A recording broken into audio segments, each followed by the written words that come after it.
राहुल एक साधारण लड़का था जो अपने छोटे से शहर में अपने माता पिता के साथ रहता था। उसकी जिंदगी बिल्कुल सामान्य चल रही थी। सुबह स्कूल जाना, दोस्तों के साथ खेलना और शाम को घर लौट आना, यही उसकी दुनिया थी। लेकिन उसे नहीं पता था कि उसकी जिंदगी बहुत जल्द बदलने वाली है। एक दिन स्कूल में नई लड़की का एडमिशन हुआ। उसका नाम था प्रिया। लंबे काले बाल, मासूम मुस्कान और बड़ी बड़ी चमकती आंखें। जैसे ही राहुल ने उसे पहली बार देखा, उसका दिल तेजी से धड़कने लगा। उसे समझ नहीं आया कि आखिर उसके साथ क्या हो रहा है। प्रिया बहुत शांत स्वभाव की थी। वो कम बोलती थी, लेकिन जब भी मुस्कुराती, पूरी क्लास जैसे रोशन हो जाती। राहुल अब हर दिन स्कूल जल्दी आने लगा, सिर्फ उसे देखने के लिए। वो क्लास में चोरी चोरी उसकी तरफ देखता रहता था।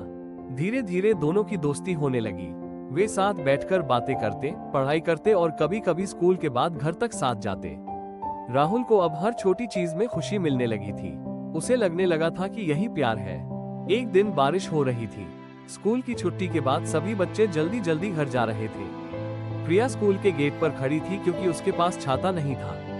राहुल ने हिम्मत करके अपना छाता उसकी तरफ बढ़ाया और बोला, अगर तुम्हें बुरा न लगे तो हम साथ चल सकते हैं। प्रिया हल्के से मुस्कुराई और बोली, ठीक है। उस दिन दोनों बारिश में एक ही छाते के नीचे धीरे धीरे चल रहे थे। सड़क पर गिरती बारिश की बूंदें, ठंडी हवा और दोनों की खामोशी, सब कुछ किसी फिल्म जैसा लग रहा था। राहुल का दिल उस दिन पहली बार सच में प्यार महसूस कर रहा था। समय बीतता गया, दोनों की दोस्ती और गहरी हो गई। राहुल अब प्रिया के बिना एक दिन भी सोच नहीं पाता था। लेकिन उसके मन में एक डर भी था, अगर उसने अपने दिल की बात बता दी और प्रिया ने मना कर दिया तो। कई दिनों तक वो सोचता रहा। आखिर एक दिन उसने फैसला कर लिया कि अब वो अपने दिल की बात कह देगा। स्कूल के पीछे एक बड़ा पेड़ था, जहां अक्सर दोनों बैठा करते थे। राहुल ने वहीं प्रिया को बुलाया। उसका दिल बहुत तेज धड़क रहा था, हाथ कांप रहे थे। राहुल धीरे से बोला, प्रिया, मुझे तुमसे कुछ कहना है। प्रिया मुस्कुराकर बोली, हाँ कहो। राहुल ने गहरी सांस ली और कहा, जब से तुम मेरी जिंदगी में आए हो, सब कुछ बदल गया है। मुझे तुम्हारे साथ रहना अच्छा लगता है। शायद मुझे तुमसे प्यार हो गया है। कुछ पल के लिए पूरी दुनिया जैसे रुक गई। राहुल डर रहा था कि कहीं प्रिया नाराज न हो जाए, लेकिन तभी प्रिया मुस्कुराई और धीरे से बोली, राहुल, मुझे भी। राहुल की खुशी का ठिकाना नहीं रहा। उस दिन उसे लगा जैसे उसने पूरी दुनिया जीत ली हो। अब दोनों हर पल साथ बिताने लगे।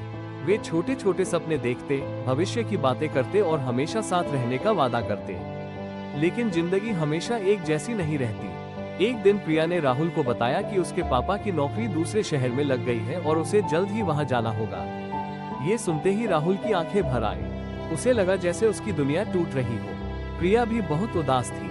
उसने कहा, शायद किस्मत हमें अलग कर रही है, लेकिन मैं तुम्हें कभी नहीं भूलूंगी। आखिर वो दिन आ गया जब प्रिया को जाना था। रेलवे स्टेशन पर दोनों खामोश खड़े थे। ट्रेन चलने लगी। प्रिया की आंखों में आंसू थे। राहुल ने आखिरी बार उसका हाथ पकड़कर कहा, मैं हमेशा तुम्हारा इंतजार करूंगा। प्रिया मुस्कुराई, लेकिन उसकी आंखों से आंसू बह रहे थे। ट्रेन धीरे धीरे दूर चली गई और राहुल वहीं खड़ा उसे जाता हुआ देखता रहा। समय गुजरता गया। दोनों अलग शहरों में अपनी जिंदगी जीने लगे। कभी कभी फोन पर बात हो जाती, लेकिन पहले जैसी बात नहीं रही। पढ़ाई, जिम्मेदारियां और वक्त ने दोनों को बदल दिया। लेकिन राहुल आज भी जब बारिश देखता है, उसे वो दिन याद आता है जब वो पहली बार प्रिया के साथ एक ही छाते के नीचे चला था। पहला प्यार शायद हमेशा पूरा नहीं होता, लेकिन उसकी यादें जिंदगी भर दिल में रहती है।